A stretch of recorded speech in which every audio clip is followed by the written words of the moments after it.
ಇನ್ನು ಕಾಂಗ್ರೆಸ್ನ ನಾಯಕರು ಮಾಡಿರುವಂತಹ ಡೈರಿ ವಿಚಾರಕ್ಕೆ ಸಂಬಂಧಪಟ್ಟ ಹಾಗೆ ಗೋ ಮಧುಸೂದನ್ ರಿಯಾಕ್ಟ್ ಮಾಡಿದ್ದಾರೆ. ಒಂದೊಂದು ವಿಚಾರವನ್ನು ಅವರು ಹೇಳ್ತಾ ಹೋಗ್ತಾ ಇದ್ದಾರೆ. ಯಡಿಯೂರಪ್ಪ ವಿರುದ್ಧದ ಕಪ್ಪ ಕಾಣಿಕೆ ಆರೋಪ ಪ್ರಕರಣಕ್ಕೆ ಸಂಬಂಧಪಟ್ಟ ಹಾಗೆ ಈ ಸ್ಥಿತಿಗೆ ಕಾಂಗ್ರೆಸ್ ತಲುಪಬಾರದಿತ್ತು, ಇಂಥದ್ದೊಂದು ಸ್ಥಿತಿಗೆ ಕಾಂಗ್ರೆಸ್ ತಲುಪಬಾರದಿತ್ತು. ಕಾಂಗ್ರೆಸ್ ನಾಯಕರ ವಿರುದ್ಧ ಗೋ ಮಧುಸೂದನ್ ವಾಗ್ದಾಳಿಯನ್ನು ನಡೆಸ್ತಾ ಇದ್ದಾರೆ. ಈ ಸ್ಥಿತಿಗೆ ಕಾಂಗ್ರೆಸ್ ನಾಯಕರು ಬಂದು ತಲುಪಿದ್ದು ಯಾಕೆ? ಇಂಥದ್ದೊಂದು ಸ್ಥಿತಿ ಗೋ ಮಧುಸೂದನ್ ಮಾತನಾಡ್ತಾ ಇದ್ದಾರೆ. ಇಂಥದ್ದೊಂದು ಸ್ಥಿತಿ ಕಾಂಗ್ರೆಸ್ನ ನಾಯಕರಿಗೆ ಬರಬಾರ್ದಿತ್ತು.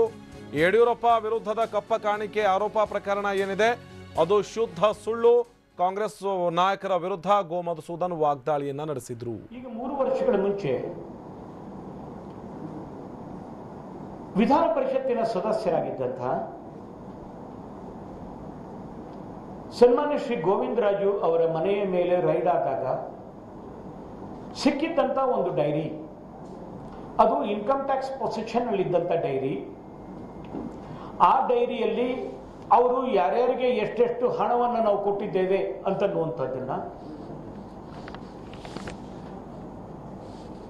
RG, SOG, SG ಈ ರೀತಿಯಾದಂಥ ಅನೇಕ ಅಬ್ರಿವಿಯೇಷನ್ಸ್ಗಳನ್ನ ಬರೆದಿದ್ದಂಥದ್ದು.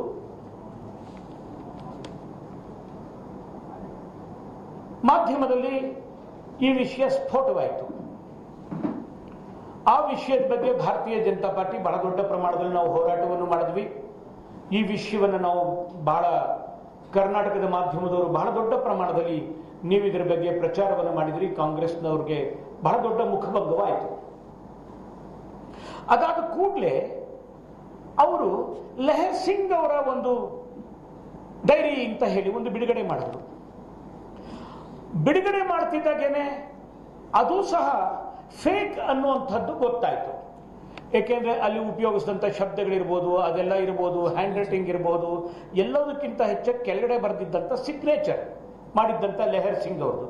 ಲೆಹರ್ ಸಿಂಗ್ ಅವ್ರ ಸಿಗ್ನೇಚರ್ ಯಾವುದು ಅಂತನ್ನುವಂಥದ್ದನ್ನ ನಾವು ಲೆಹರ್ ಸಿಂಗ್ ಅವರು ವಿಧಾನ ಪರಿಷತ್ನ ಅವರ ಸದಸ್ಯರಾಗಿ ಹಾಜರಿ ಪುಸ್ತಕದಲ್ಲಿ ಯಾವ ಸಿಗ್ನೇಚರ್ ಮಾಡಿರ್ತಾರೆ ಅದೇ ಸಿಗ್ನೇಚರ್ನೇ ತೆಗೆದುಕೊಂಡ್ಬಂದು ನಾವು ಮಾಧ್ಯಮದ ಮುಂದೆ ತೋರಿಸಿ ಇದು ಲೆಹರ್ ಸಿಂಗು ಇದಕ್ಕೂ ಈ ಡೈರಿಗೂ ಏನೂ ಸಂಬಂಧ ಇಲ್ಲ ಅಂಥೇಳಿ ತೀರ್ಮಾನ ಮಾಡಿದ ಮೇಲಿಂದ ಇನ್ನೊಂದು ಡೈರಿ ಅದು ಬರೀ ಸಾಮಾಜಿಕ ಜಾಲತಾಣದಲ್ಲಿ ಮಾತ್ರವೇ ಓಡಾಡದಂಥ ಒಂದು ಡೈರಿ ಇತ್ತದು. ಇದಕ್ಕೆ ಕರ್ತರು ಸನ್ಮಾನ್ಯ ಶ್ರೀ ಉಗ್ರಪ್ಪನವರು. ಅವರು ಉಗ್ರಪ್ಪನವರು ನಿರ್ಮಾಣ ಮಾಡಿದಂಥ ಒಂದು ಡೈರಿ ಅದು. ಅದು ಯಾವುದು ಅಂತಂದ್ರೆ ಇಷ್ಟಗಲದ ಒಂದು ಡೈರಿಯ ಹಾಳೆ. ಆ ಡೈರಿಯ ಹಾಳೆಯಲ್ಲಿ ಏನು ಅಪ್ಪ ಅಮ್ಮ ಏನೂ ಇಲ್ಲ, ಅದಕ್ಕೆ ಬರೀ ಹಾಳೆ ಅಷ್ಟೇ. ಆ ಹಾಳೆಯ ಮೇಲೆ ಒಂದಷ್ಟು ಅಕ್ಷರಗಳು, ಅದರಲ್ಲಿ ನಾನು ಇಂಥವ್ರಿಗೆ ಇಷ್ಟು ಕೊಟ್ಟೆ, ಇಂಥವ್ರಿಗೆ ಇಷ್ಟು ಕೊಟ್ಟೆ, ಇಂಥವ್ರಿಗೆ ಇಷ್ಟು ಕೊಟ್ಟೆ ಅಂತ ಕೆಳಗಡೆ ಬರೆದು ಅದ್ರ ಟೋಟಲ್ 1800 ಕೋಟಿ ಅಂತ ಬರೆದು ಯಡಿಯೂರಪ್ಪನವರು ಸಿಗ್ನೇಚರ್ ಮಾಡಿಬಿಟ್ಟಿರುವಂಥ ಒಂದು ಹಾಳೆಯನ್ನ ಅವರು ಬಿಡುಗಡೆಯನ್ನು ಮಾಡಿದರು. ಅದಾದ ನಂತರದಲ್ಲಿ ನಾವು ಅದರ ಬಗ್ಗೆ ಪ್ರಶ್ನೆಗಳನ್ನ ಕೇಳಿದ್ವಿ, ಎಲ್ಲ ಮಾಡಿದ್ವಿ. ಇದರ ಬಗ್ಗೆ ಇದು ಎಲ್ಲಿ ಸಿಕ್ತು, ಇನ್ಕಮ್ ಟ್ಯಾಕ್ಸ್ ಡೈರಿ ಅಂತ ಅವರು ಅಂದರು. ಆದರೆ ಗೋವಿಂದರಾಜು ಅವರ income tax diary income tax ರೈಡ್ನಲ್ಲಿ ಸಿಕ್ಕಿದ್ರ ಬಗ್ಗೆ ಬರೀ ಗೋವಿಂದರಾಜು ಅವರು ಒಬ್ಬರಿಗಷ್ಟೇ ಎಲ್ಲ ನೋಟಿಸ್ ಹೋಗಿದ್ದು. ಅವ್ರು ಯಾರ್ಯಾರಿಂದ ಹಣ ಸಂಗ್ರಹ ಮಾಡಿದ್ವಿ ಅಂತ ಹೇಳಿದಂಥ DK Shivakumar, RV Deshpande, George ಎಲ್ಲರಿಗೂ ಸಹ ಇನ್ಕಮ್ ಟ್ಯಾಕ್ಸ್ ಆಫೀಸಿಂದ ನೋಟಿಸ್ ಹೋಗಿತ್ತು. ಅವರೆಲ್ಲರೂ ಇನ್ಕಮ್ ಟ್ಯಾಕ್ಸ್ ಆಫೀಸರ್ ಮುಂದೆ ಅವರೆಲ್ಲರೂ ಸಹ ಅವ್ರ ಕ್ವಶನೇರ್ಗೆ ಅವರು ಉತ್ತರ ಕೊಟ್ಟಿದ್ದಾರೆ. ಸ್ವತಃ ಗೋವಿಂದರಾಜ್ ಅವರು ಏನು ಉತ್ತರ ಕೊಟ್ಟಿದ್ದಾರೆ ಅಂತನ್ನುವಂಥದ್ದು 22 ಕ್ವಶನ್ಗಳಲ್ಲಿ ಒಂದೇ ಒಂದು ಕ್ವಶನ್ 21ಕ್ಕೆ ಅವರು ಒಂದು ಉತ್ತರವನ್ನು ಕೊಟ್ಟರು. ಈ RG ಅಂದ್ರೆ ಏನು, ಈ RVD ಅಂದ್ರೆ ಏನು ಅಂತನ್ನೋದಕ್ಕೆಲ್ಲ ಕೇಳಿದ್ದಕ್ಕೆ ಅವ್ರು ಅದೊಂದಕ್ಕೆ ಮಾತ್ರನೇ ಉತ್ತರ ಕೊಟ್ಟದ್ದು, ಮಿಕ್ಕಿದ್ದು ಎಲ್ಲದಕ್ಕೂ ನಂಗೆ ಗೊತ್ತಿಲ್ಲ ಅಂತ ಹೇಳಿದವರು ಅದಕ್ಕೆಲ್ಲ ಉತ್ತರ ಕೊಟ್ಬಿಟ್ರು. SG ಆಫ್ ಅಂತಂದ್ರೇನು, RG ಆಫ್ ಅಂದ್ರೆ ಏನು ಅನ್ನೋದಕ್ಕೆ RG ಆಫ್ ಅಂದ್ರೆ Rahul Gandhi office, SG of ಅಂದ್ರೆ ಸೋನಿಯಾ ಗಾಂಧಿ ಆಫೀಸ್, RVD ಅಂದ್ರೆ RV ದೇಶಪಾಂಡೆ, DKS ಅಂದ್ರೆ DK ಶಿವಕುಮಾರ್ ಅಂತ ಎಲ್ಲದಕ್ಕೂ ಅವರೊಂದಕ್ಕೆ ಅದನ್ನು ಮಾತ್ರ ಎಕ್ಸ್ಪ್ಲನೇಷನ್ ಕೊಟ್ಟಿದ್ದು. ಅದು ಸಹ ದಾಖಲೆಗಳನ್ನ ನಾವು ಬಿಡುಗಡೆ ಮಾಡಿದೀವಿ ಹಿಂದೆ.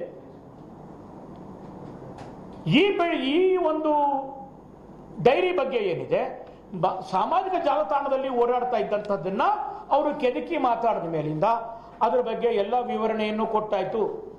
ಈಗಲೂ ಸಹ ಯಾವ ಒಂದು ಡೈರಿಯ ಹಾಳೆಯನ್ನು ಅವರು ತೋರಿಸ್ತಾ ಇದ್ದಾರೆ ಅದು ನಿಮಗೆ ಬಹುಶಃ ಈಗಾಗಲೇ ನಿಮ್ಮೆಲ್ಲರಿಗೆ ಬಂದಿರಬೇಕು.